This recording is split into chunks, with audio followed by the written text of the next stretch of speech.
Talking about pop culture today, I already cut this and I forgot to talk about Justin Bieber, so I'm going to put this in at the beginning and edit it in.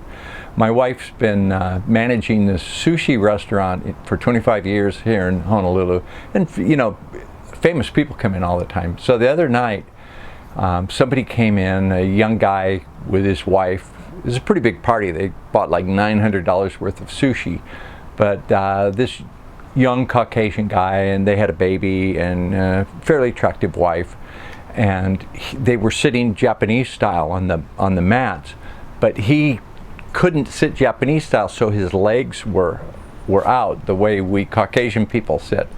And my wife just wouldn't have any of this. She was scolding him. You can't move, you got to move your legs. I have to get by. I have to serve these people. You're blocking my way.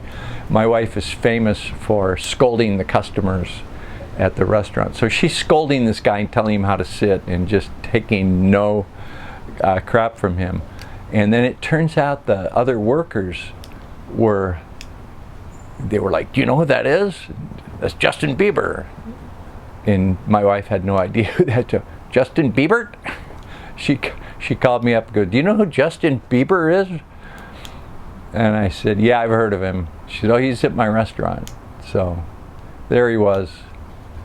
And he was a nice enough guy. All right, hi there, crypto fans. Dick Allgire here in windy Honolulu, Hawaii. I'm putting up the camera out my condo, looking down on some trees blowing in the wind. We've had amazingly gusty winds the last couple of days. It's calmed down a little bit today. You can still see the trees blowing a little bit. You'll see some gusts come through behind me.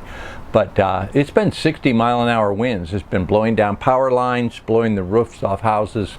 Quite still 75 degrees, but a little windy here in Hawaii. I want to talk about pop culture today, not cryptos, because not a damn thing is happening with cryptos, other than I had a psychic reading with the great psychic Lon Vo here in Hawaii last week, and she immediately started telling me intimate, hidden, private details about my life and my wife's life. Really accurate. And then she said, oh, you didn't take your money out of cryptos, you didn't cash in. Yeah. She said 7 months from now you're going to get another chance, you'll be rich. She said your Bitcoin's going to go up, Theta, Ethereum. She told me a bunch.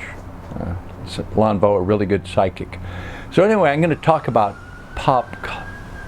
Can you hear that? Oh, we're going to get a siren going by. Can you hear the siren coming? A fire truck is going to go right from that corner. You'll see it right up there in a minute. Here it comes. Anyway, there was the fire truck. Good effort. Always cue the siren when I do these things. The Super Bowl is this Sunday, and a singer named Rihanna is going to be singing. Now, I've never watched a Rihanna video. Well, I just put her up on YouTube and looked. I could stomach about 20 seconds of one of her songs. She was singing about her boyfriend is stupid and ugly when he's crying, when he's trying to make up with her, and it was just this like, okay, whatever.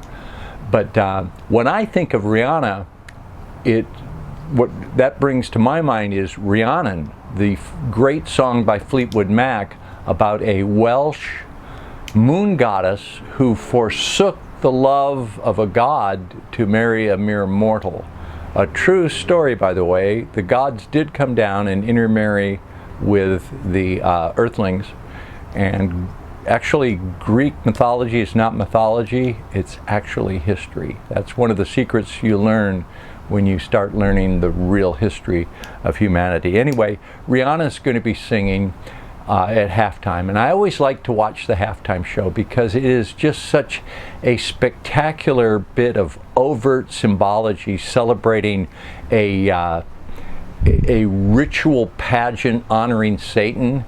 It's like the Illuminati pageant of the year there at the Super Bowl, and Rihanna will be that. She'll be honoring her master Satan. I wonder if Rihanna would be so popular if she looked like Mama Cass and didn't use auto-tune. Probably not. Speaking of the halftime show, the best halftime show ever had to be Prince when he performed in the rainstorm.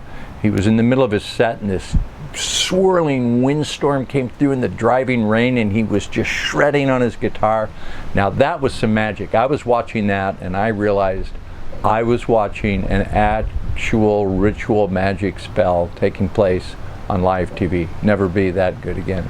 Anyway, Rihanna she serves a purpose because vacuous people with no musical taste, they need something to listen to too. So I won't be seeing the halftime show, much of it, other than to see the ritual Illuminati pageantry. I'll be watching for the last quarter of the game because I haven't been watching football in recent years. It's gone a little bit too woke for my taste, so I don't follow it anymore. But this game, we were given a remote viewing target about last month sometime. And before we knew who was going to be in the Super Bowl, this was before the playoffs had even got started, I saw what looks to be the owner of the Philadelphia Eagles up in his box at the last minute going, "Oh, I can't believe this. Oh no, oh no." So for my money, and don't bet on this, I'm looking for the Eagles to lose at the very last quarter. Like they're ahead, it looks like they've got the game, and the owner of the Eagles going, "Ah, man." Now maybe what I was seeing was him going, "Oh, I can't believe we won the Super Bowl, oh great." But I think it was more of a, "Oh no, this is tragic." So we'll watch that and see. Entrainment upon entrainment. And pop culture is just really picking up steam on its downhill slide in the sudden death overtime of Western civilization.